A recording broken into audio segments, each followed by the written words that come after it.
언젠가 가족들과 함께 찾았던 경상북도 안동. 그때는 보지 못했던 안동의 도산서원을 찾았습니다. 도산서원 앞 안동우에 솟은 시사단은 그림처럼 멋지게 다가옵니다. 이곳 시사단은 정조임금이 평소 존경하던 퇴계 선생을 추모하기 위해 과거 시험을 치른 곳이었으니까요. 퇴계 선생을 비롯해 수많은 학자의 뜻을 이어받아온 안동은 이미 오래전부터 그렇게 학문과 서로 어울려 배우는 학습의 기운이 용성한 곳이었습니다. 어쩌면 이런 뜻이 평생학습도시 안동을 만든 힘이 아니었을까요? 전통적으로 안동은 유림이 발달하고 유림 문화가 또 지역사회를 선도하는 그런 도시였습니다. 그리고 그 문화를 개선하기 위해서 열심히 노력하고 있고 지역의 평생학습 기관과의 유대관계를 강화해 나오고 또 평생학습 교육을 또 강화해서 나가서 안동의 평생학습이 활성화되고 있습니다. 전국 어디 도시보다도 더 많은 평생학습 기회를 제공하고 있습니다. 이곳은 바로 농운정사, 퇴계이황 선생의 제자들이 공부하던 기숙사입니다. 퇴계이황 선생은 도산서원 안에 제자들이 기거하며 공부할 수 있는 기숙사를 지어서 스승과 제자가 적절한 거리를 두고 끊임없이 학문에 정진할 수 있도록 배려했다고 하는데요. 임진왜란의 국난을 헤쳐나가는 데 큰 역할을 한 서해 유성룡 선생을 비롯해 기라성 같은 학자들이 모두 농운정사를 거쳤다고 합니다.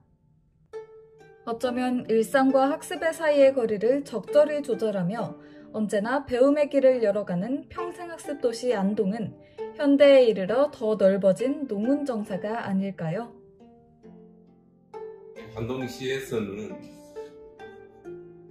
저희들이 배우고 사는 욕구를 가진 분들이 계시면 심지어 카페, 자기가 이제 어떤 사업을 하는 사업장에서까지도 교육을 기회를 찾아가는 기회를 만들고 있습니다. 시민들이 원하면 저희들 어디든지 달려가서 강의를 하고 있습니다. 이곳은 고직사, 바로 도산서원을 관리하는 사람들의 살림집이었는데요. 도산서원은 다양한 계층의 사람들이 함께 어울려 살아가는 곳이었습니다. 퇴계 선생은 평소 백성을 사랑하고 노비조차 귀하게 여긴 분이셨다고 하는데요. 그래서 그의 가르침은 양반 제자들에게만 미친 것이 아니었다고 합니다. 한때 안동에 살면서 퇴계에 대한 이야기를 전해 듣고 존경심을 품었던 경북 영주의 대장장이 배수는 일상에서 퇴계의 가르침을 실천하는 길을 택한 것으로 유명한데요. 퇴계 선생이 세상을 떠나자 3년상을 지냈을 정도라고 합니다. 어쩌면 명사초청 강의를 통해 일반 시민들의 삶의 분기점을 만들어가는 안동시 평생학습의 모습 역시 그것과 맞닿아 있지 않을까요? 강사라는 부분이 그래도 어떤 우리 사회를 이끌어 나가시는 분이잖아요. 그런 분의 가르침이 그 시민들의 삶에 자기가 어떤 필요한 부분에 충족이 됐으더라고 생각하고 있습니다. 명사소청 세상 돌아가는 이야기를 통해서 시민들이 자기가 꿈꿨던 미래에 어떤 보탬이 되도록 어떤 그런 좌우명이라든가 이런 전환점이 되었을 것이라고 생각하고 있습니다. 이곳은 바로 도산서원의 중심이 되는 건물 전교당인데요. 매우 간소하게 지은 건물이지만 선조임금이 서원에 내려준 도산서원이라는 현판 글씨가 걸려져 있습니다. 명필 한석봉이 임금님 앞에서 쓴 글씨라고 하는데요. 도산서원의 모든 풍경이 한눈에 보이는 이곳은 스승과 제자가 함께 모여 학문을 강론하던 장소라고 하니 그 의미가 깊습니다. 어쩌면 안동시 평생학습의 모든 것을 전망하며 배움이 끊이지 않는 안동시 평생학습관이 과거의 전교당과 같은 존재가 아닐까요? 안동시 평생학습관은 시민들에게 다양한 평생학습을 제공한다는 의미에서 전교당과 정말 비슷한 성격을 가지고 있다고 볼 수 있는데, 저희가 2003년도에 평생학 도시에 선정된 이후에 시민들의 지금 46% 정도가 평생학습에 참여할 정도로 평생학습에 대한 관심과 이런 참여가 뜨겁습니다. 그래서 저희는 시민교육뿐만 아니고 안동시에서 다양한 활동을 하고 있는 평생교육기관들이 한 100여 개 정도 되는데, 그런 기관들의 컨트롤 타워 역할과 함께 시민들을 위한 평생학습관으로서의 이런 도산서원의 전교당하고 같은 이런 역할을 할 수 있도록 최선의 노력을 다하고 있습니다. 도산서원을 나오면 마주치게 되는 우물 곁에는 열정이라는 글씨가 새겨진 비가 보이는데요. 세월의 때가 묻어나는 우물은 도산서당의 식수로 사용한 것이라고 합니다. 아무리 물을 퍼내도 줄지 않으며 오가는 사람 모두가 마실 수 있는 우물. 그런 우물처럼 세상에 널린 지식을 부단한 노력으로 쌓아 우물과 같이 사회에 꼭 필요한 인재가 되라는 뜻이 그 안에 담겨 있다는데요. 그렇다면 안동시의 우물 같은 존재는 무엇일까요?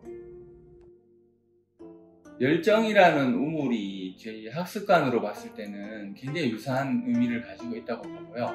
시민들의 입장에서는 어떤 학습을 통해서 그 자기의 개발과 살아가는 데 있어서 어떤 마음가짐을 가질 수 있는 부분들을 봤을 때는 도산서원의 열정과 유사한 의미를 가지고 있다고 보고, 특히나 저희 시민들이 평생학습관을 이용하면서 여러 다양한 교육을 받으면서 어떤 교육에 대한 열정들, 그리고 삶에 대한 열정들을 이렇게 챙기는 모습들은 도산서원의 열정의 의미를 지금까지 잘 지켜오고 있는 그런 부분이라고 생각합니다. 도산서원을 벗어나 들른 곳은 바로 세계기록유산 전시체험관. 한국국학진흥원이 소장한 세계기록유산을 최적의 상태로 보관하고 관람객에게 쾌적한 전시관람 환경을 제공하고자 만든 전시관인데요. 그중 한국의 유교 책판은 조선시대 유학자들의 저작물을 인출하던 책판으로 2015년 유네스코에 의해 세계기록문화유산으로 등재됐을 만큼 그 의미가 큽니다. 안동의 정신이 깃들어 있다고 해도 과언이 아닌 이 책판들은 이제 안동과 대한민국을 넘어 세계적인 가치로 되살아나고 있는데요. 안동의 평생학습이 만들어온 가치도 그렇지 않을까요? 안동시는 평생학도시이기도 하지만은 대외적으로는 이제 한국 정신문화의 수도로 많이 알려져 있습니다. 그런 의미에서 저희가 국제교육도시가 내년에 이제 개최가 되는데, 주제가 전통에서 미래 교육을 보다라는 주제로 행사가 진행이 되는데, 앞에서 말씀드렸다시피 저희가 도산서원에서 이루어지고 있던 어떤 교육과 관련된 우리 선조들의 유산들, 이런 부분들과 잘 연계를 해서 가장 한국다우면서도 안동을 가장 잘 보여줄 수 있는 그런 행사들을 준비를 하고 있습니다. 그 과정에서 우리 안동 시민들에게 가장 중요한 시민들의 행복과 평생학습을 통한 자기 개발을 할 수 있는 새로운 출발점이라고 생각을 하고, 그런 부분들이 충족될 수 있도록 잘 준비를 하도록 하겠습니다. 지역사회의 전통문화를 서로 배우고 익히는 평생학습 도시를 만들어 나가고자 한다. 이 말은 바로 안동시 평생학습 도시 선언문에 나오는 말인데요. 도산서원에 와서 보니 역사가 살아있는 문화의 고장 안동이 왜 한국인의 평생학습의 장이 될 수 있는지 이해할 수 있었습니다. 어제와 오늘이 연결되고 그렇게 쌓인 오늘이 내일을 만들어가는 곳. 평생학습 도시 안동의 도산서원과 평생학습의 다양한 현장들은 오늘도 더 밝은 내일로 나아가고 있습니다.